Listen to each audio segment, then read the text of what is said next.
আসসালামু আলাইকুম everyone, welcome back to my channel আমার রান্না বাই নাসিমা বেবি থেকে।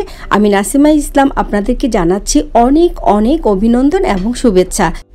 কেমন আছেন আপনারা?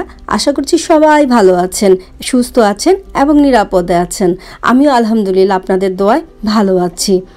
আজ আমি আপনাদেরকে দেখাবো আমার বাসায় স্যাটারডে অ্যান্ড সানডে গেস্ট এসেছিল।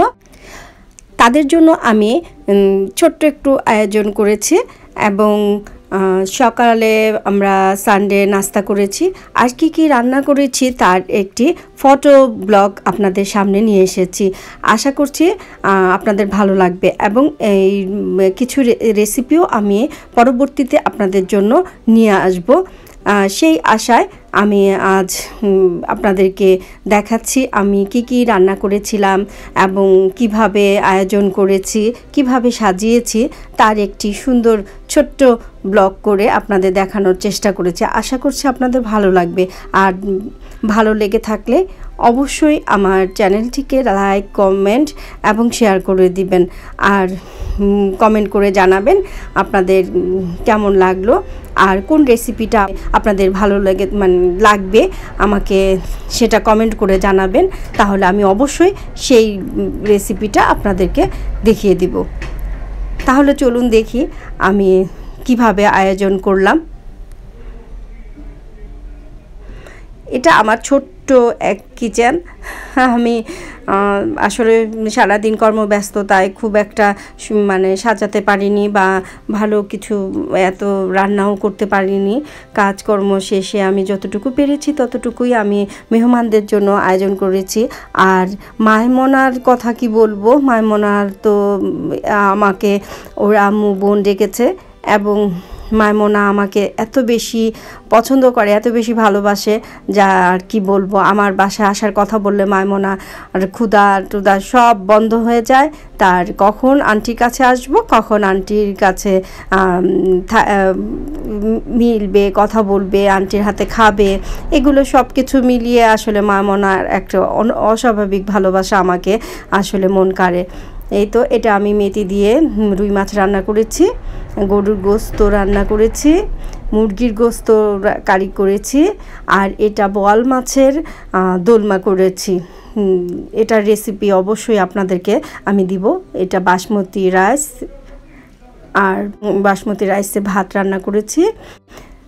আর ফুলকপির ডাঁটা, ফুলকপি, আলু সব মিক্স করে আমি একটা ভাজি করে নিয়েছি চিংড়ি মাছ দিয়ে। এই তো মাইমনা একটা সুইট বেবি। তোমার এখন স্কুলে যেতে ভালো লাগে?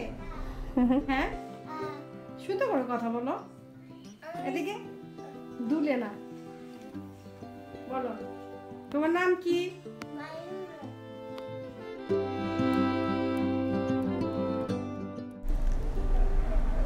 এই মাইমনার কথা বলে শেষ করা যাবে না। অদ্ভুত একটা বেবি, মিশুক, খুব মিশুক, মায়া লাগে খুব।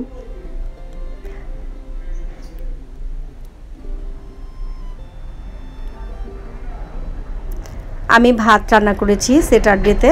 শনিবারে আমি বলেছি তোমরা যখন আসবা তখন ভাত খাবে দুপুরে, তাহলে একটু মন ভরে খেতে পারবো। ভাত তো ভাতের সাথে আর কোনো কিছু তুলনা হয় না।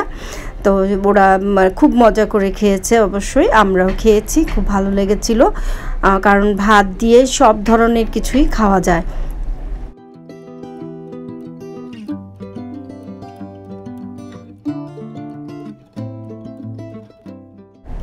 এই তো ফুলকপির দোলমা, ফুলকপি আলু ভাজি চিংড়ি মাছ দিয়ে, মেথি দিয়ে রুই মাছ ভুনা করেছি, মুরগির তরকারি রান্না করেছি, গরুর গোস্ত, রুই মাছ ভাজা,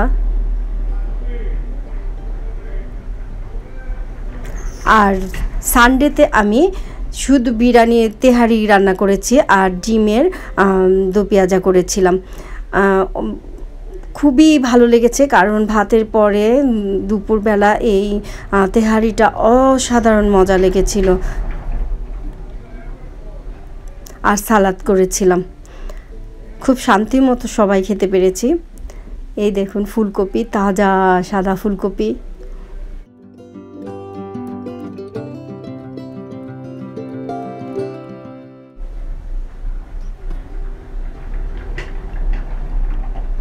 এটা হলুদ ফুলকপি। আমি বাজারে গিয়ে দেখলাম সব ধরনের কালারের ফুলকপি ছিল, আমার কাছে খুবই ভালো লেগেছে, কিন্তু আমি দোলমা করবার জন্যই আমি সাদা ফুলকপিটাই বেছে নিয়েছিলাম। কয়েক ধরনের এখানে ফুলকপি পাওয়া যায়, অস্বাভাবিক সুন্দর লাগে দেখতে। এই তো হলুদ, সাদা, বেগুনি, পাতাকপি, ভেজা বলে ওই মানে পাতাকপির মতো যেটা বাঁকা বাঁকা পাতাকপি, ওটাকে ভেজা বলে। আশা করছি ভিডিওটি ভালো লেগেছে। ভালো লেগে থাকলে অবশ্যই আমার চ্যানেলটিকে সাবস্ক্রাইব করবেন এবং বেল আইকন বাটনটি অন করে দিবেন, তাতে করে আমার নতুন নতুন ভিডিওগুলো আপনারা নোটিফিকেশনে পেয়ে যাবেন। আর মাইমোনারা সানডে বিকালে চলে গিয়েছে, আমার মনটা খুবই খারাপ লাগছে।